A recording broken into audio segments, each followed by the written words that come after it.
They laugh until I tell them how much it costs for me to run it, and it's very cheap. So they don't laugh quite so much then when they realise that I've only spent £30 and I've done 1,500 miles, and they've spent £30 to do 200 or 300 miles.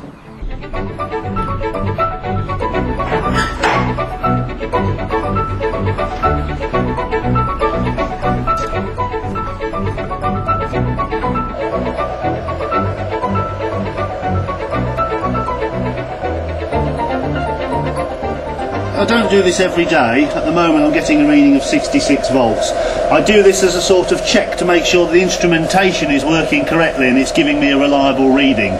So this is just it's really only a monthly task. This is not an everyday thing. Every day you just rely on the normal instrumentation which is on the dashboard.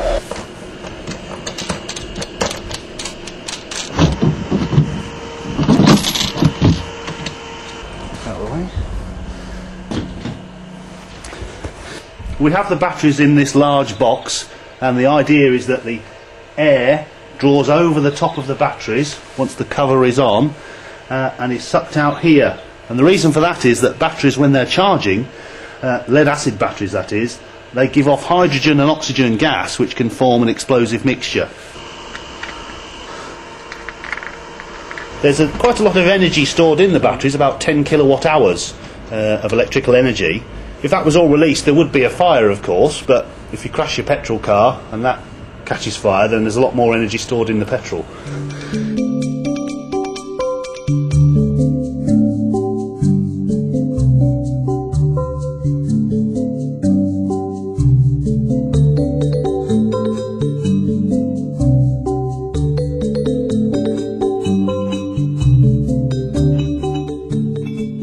Made specially for electric vehicles. It's about 20 horsepower and runs on a voltage from about 60 to almost over 100 volts. At the moment I'm running it on about 60 volts. With the new batteries I'll be running it on about 100 volts, so it gives a much improved performance.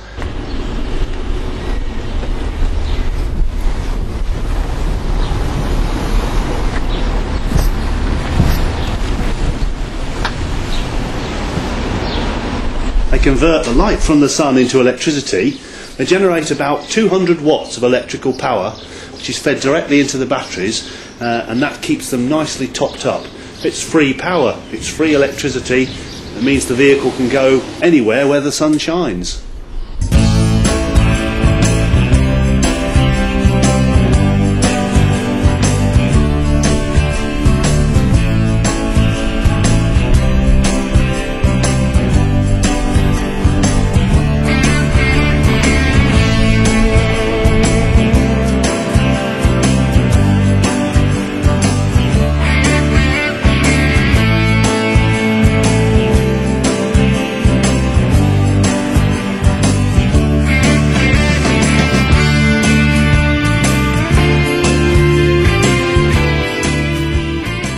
I looked around and I thought, my transport backwards and forwards to work's not very environmentally friendly.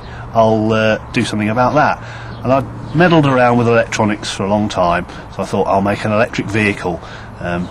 Noise-free, pollution-free, relatively cheap to run.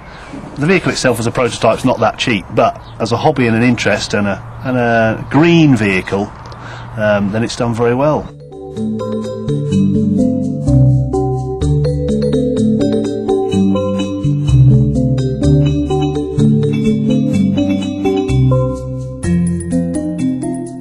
I'm probably regarded as a bit of an eccentric Englishman who's just done something strange, but there we are. We're all individuals, aren't we? We'd be very boring if we were all the same.